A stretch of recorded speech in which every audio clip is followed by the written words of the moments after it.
Good Monday morning, everyone, and happy April 1st or happy Fool's Day. Today's video is no fool, believe me. I would like it to be, but it is not.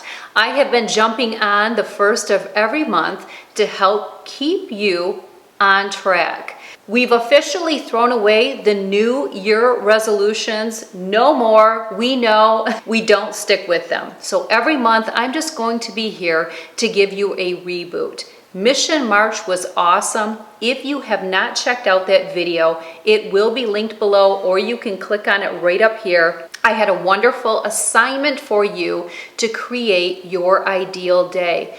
Please continue to resource that. Try to live your ideal day daily, because when you do that, when you execute, when you follow through, you know you are happier, you feel more balanced, you have more meaning in your life, and there is no question we have such a better disposition about ourselves when we feel good about the choices that we are making. So check it out and stay with that exercise.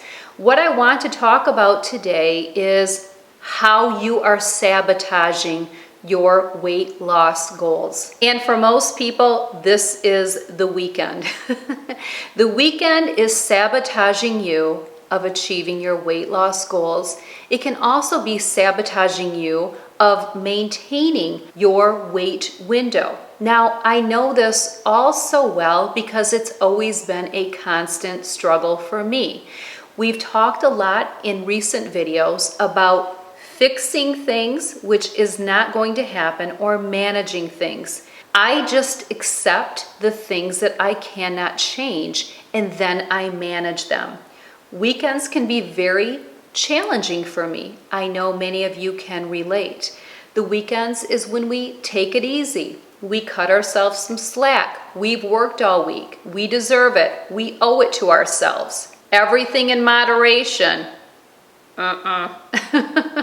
I'll get back on track on Monday. But what is happening is that cleaning up your act Monday through, and most of the time it's only through Thursday, because many of us are already cheating on Friday. We go out for dinner Friday night, we overdo it a little bit more than what we intended to. Saturday morning, we may do fine, midday maybe, but by evening, it all goes to pot, and by Sunday, you've already thrown in the towel because, hey, you've already screwed up Friday and you've screwed up Saturday.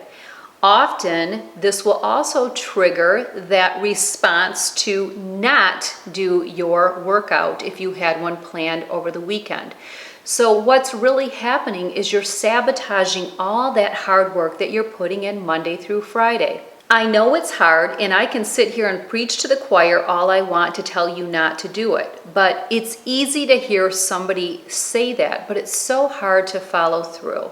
Well, I'm going to say it anyway. Let me share with you that if you are in weight loss mode, you have to quit this indulging on the weekends. What is happening is you may drop 2 to 3 pounds Monday through Friday, but the vicious cycle occurs and you're right back up to right where you started the following Monday. So you never make a dent. It's just a cycle. It's 2 or 3 pounds off. Weekend comes, 2 or 3 pounds back on. Same rotation the next week.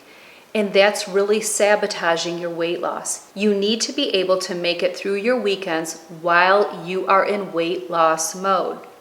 Now, if you are in maintenance mode, you are somebody like me, you are in your window most of the time. I just came back from vacation, okay? Anyway. Always back on track though. Tracy is always back on track.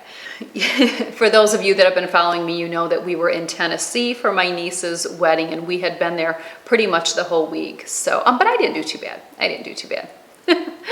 I can't always say that though, and I know that you can relate. But if you are like me and you're in maintenance mode, you really have to see how much you can get away with. I can't get away with a whole weekend of fluff. I can't do the whole eat out Friday night unless I'm going to try to resist the bread and the wine, and then turn around Saturday and get my workout in, keep it clean all day, intermittent fast, but then Saturday night, boom, I'm back to a big hearty meal, and then Sunday family dinner, whatever. It's just too much.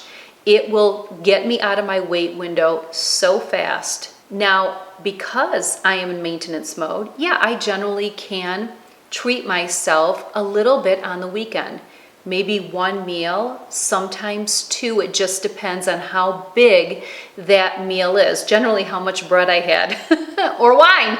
The important thing is you figure yourself out. We know. You know how much you can get away with, and I know how much I can get away with. And what I get away with could be very different than somebody else.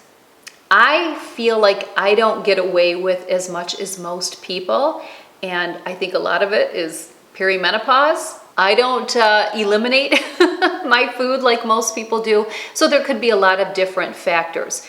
Don't try to be what you're not. You have to manage who you are and what you are. If somebody gets away with the bread, but you don't worry about it. There could be something you're getting away with that they are not.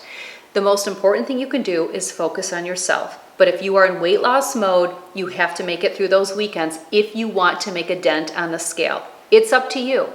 It's up to you. If you don't want to, then continue to eat standard American diet and hearty meals on the weekends and snack. But if you truly want to see a change, you have to set up boundaries. You have to set up parameters. And the weekends are sabotaging you. So you need to fix it because it's not working. When something's not working, we fix it, right? If you're in maintenance mode, pay attention. Pay attention. Keep it clean all week. Do a little cheating on the weekend and see what it does for you. Maybe the next weekend, cheat a little more or cheat a little less and track it.